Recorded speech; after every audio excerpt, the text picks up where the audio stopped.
Alright everybody, so I'm here with a requested deck list. Even though the format is going to end relatively soon in terms of this deck's viability, a lot of you have been asking after seeing my YouTube videos for the Beelstar list. So I'm just going to share it. This is for the BT13 / starter deck 16-17 format. This is by note, there's a lot of flex, and I'll talk about it as we go through the deck list. There's a lot of things you can replace in this deck, but this is how I like to run it. This is what I've been having a lot of fun with.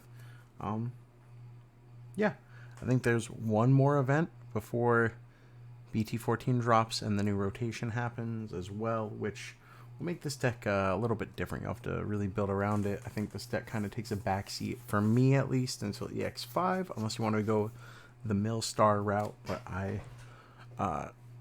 I'm interested in other decks for BT14. But anyway, here's a list. Eggies. We're going back to the Sunomon. In the past for Beelstar, we've run the Demi-Maramon. We've never run the Sunomon before, but I am running a Gabumon engine with the new starter deck Gabumon support. I used to run a small Gabumon engine in my old Beelstar list, which you can check out from some of my previous videos and previous formats, but I'm running these Sunomon again, the one from BT number 6. Whenever you discard a card by an effect, you draw a card. It doesn't have to be an effect attached to that Digimon. So, speaking of the Gabumon engine, we're running 3 starter deck 6 Gabumons. I think this one's really strong, but the least important in at least this build.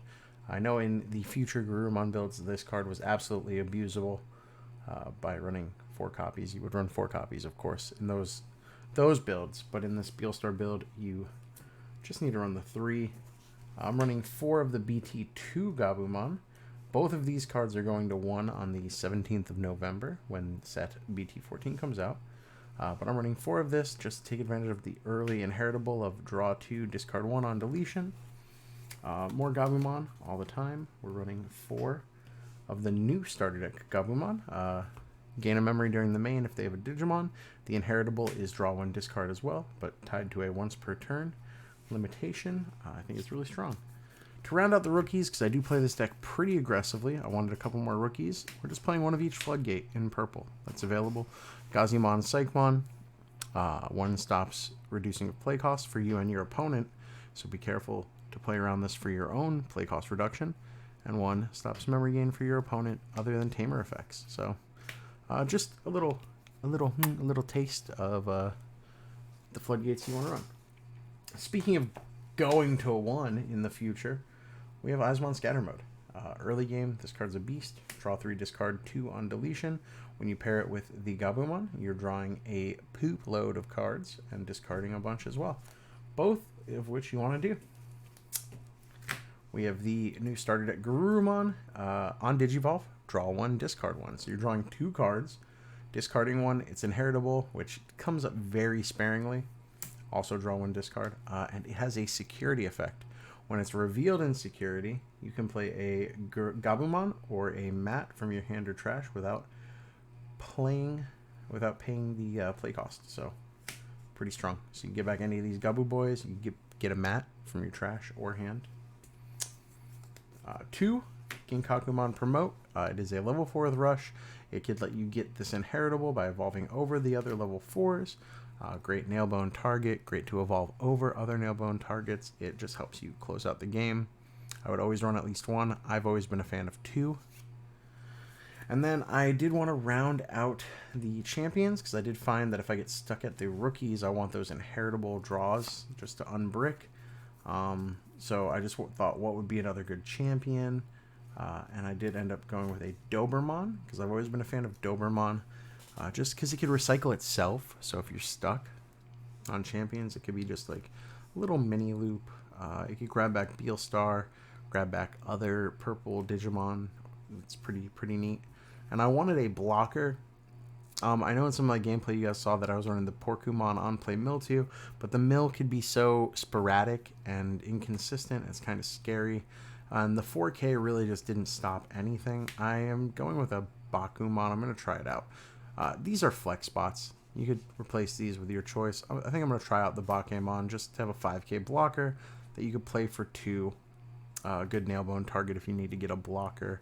You could just play it out to have a blocker. The important thing is it's a blocker that doesn't lose memory when it swings, in case you do still have to be aggressive. So I'm going to try out the Ghost Boy. No level 5s. I've run the Garurumon from the starter deck here as well. I don't think that's a terrible choice. It lets you push aggression. I just decided I didn't want to run level 5s again. At least for the last week or two, I'm going to be playing this deck at locals or in side events or whatever. For Beelstar, that's the name of the deck. It's what you want. I have a couple level 7s, just one of each. The Death X and the Ruin Mode. Ruin Mode, really strong option. Death X still comes up against certain decks. They can both evolve over Beelstar. Death X can be super cheap. They're recyclable with the Dobermon. You can get them back with Calling. Overall, I think they're both really strong. Moving on to the Tamers. We play 2 of the new starter deck mat. Not only does it have synergy with the Garurumon, whenever you discard a card, you could suspend it to gain a memory, and he's a memory tamer. Pretty good. And I played 2 of the BT6 mat Ashida. BT6. The Gabumon mat. Because when you promote up a Gabumon or Garurumon, you're going to gain a memory and draw a card. That cycle is really strong. He's a blue tamer, which helps you because you play a lot of blue options. And now you can get him back with the Garurumon. I like him a lot. I think he's really cool. I think he's fun. For the options, we have a Calling, best purple option, period. You just get back your flavor of whatever, 2 Digimon of your choice, at the cost of deleting one of your Digimon. Who cares? Do it. I run 3 Rivals Barrage. Unless you get extremely lucky and mill it off Dobermon, you are only playing it because it is a very efficient kill spell for Beels. It kills the highest DP Digimon your opponent has. Highest DP, right? Yeah, with the highest level. So you could choose regardless of DP. Sorry, I always get it and the effective Happy Bullet confused unless I double check. I'm playing 2 Fly Bullets. Generic removal is always good. Sometimes you don't want to delete their highest level or their highest DP. So having just targeted removal for pesky level 5s, if they have a 6, etc., is good. It can't kill level 7s, which is why I only run 2 and I run 3 of the other one. Happy Bullet can kill more than one thing, which is why it's important if they have a couple things with the same DP. It's going to kill everything they control with the highest DP. You can't play it raw, though. It has to be played off Beelstar because you have to have a Musketeer to ignore the color requirements, but I still really like it. I play 3 Nailbone, pushing that aggression. Again, you can mess with the ratios of these options how you like. I know 2 in the future seems like enough, but this, I kind of am like pushing for game with this a lot of the times with the promote. And then we have a small blue package. I run 3 Kikaitis Breath. More just targeted removal, and bounce gets around a lot of effects that you otherwise might want to avoid. So like evade if it comes up, or just really good into Hunters, really good into Crossheart. If they come up, I just like Kikaitis Breath as a catch-all. I run a Howling Crusher. It's really good against the Greymon toolbox decks. Just it strips all their protection, strips all their sources. It's worth it to have in a deck like this because you can usually recycle it, get it back. And I'm trying out, instead of the 4th Kikaitis Breath, a Metal Storm, just in the rare cases that you can unsuspend a Garurumon and swing for game. Other than that, it's essentially Kikaitis Breath, but it can only target a level 6 or lower instead of any Digimon like Kikaitis Breath can. So this is the Beelstar list. I have a lot of fun with it. I think it's really fun to play. I think there's a regionals before the end of this format, and I think I'm going to play this in the regionals. Don't tell anyone. So if you're watching this video, no, you didn't. I mean, I could play Crossheart too. It's still a toss-up. I have a lot of fun with this and Crossheart. Old dogs, new tricks, you know the saying. But I love Beelstar. I can't wait for EX5. I think Nats, I'm going to be playing Beelstar one way or another, just because I love Nats. Another deck would really have to tickle my fancy in all the right ways for me to not play Beelstar because I just love the way Beelstar plays. I love its mechanics.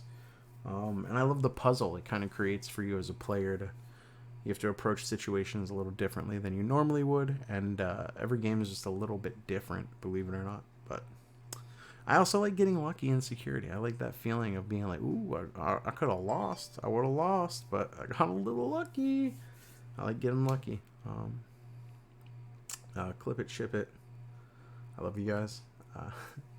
This was an impromptu deck list because this is without a doubt the most requested I've got it through the comments, especially for a deck that I think at the time of recording you can only play for 10 more days. So I hope I'm going to upload this right now so you guys get the best value, best bang for your buck, the best bullet for your fly, if you will.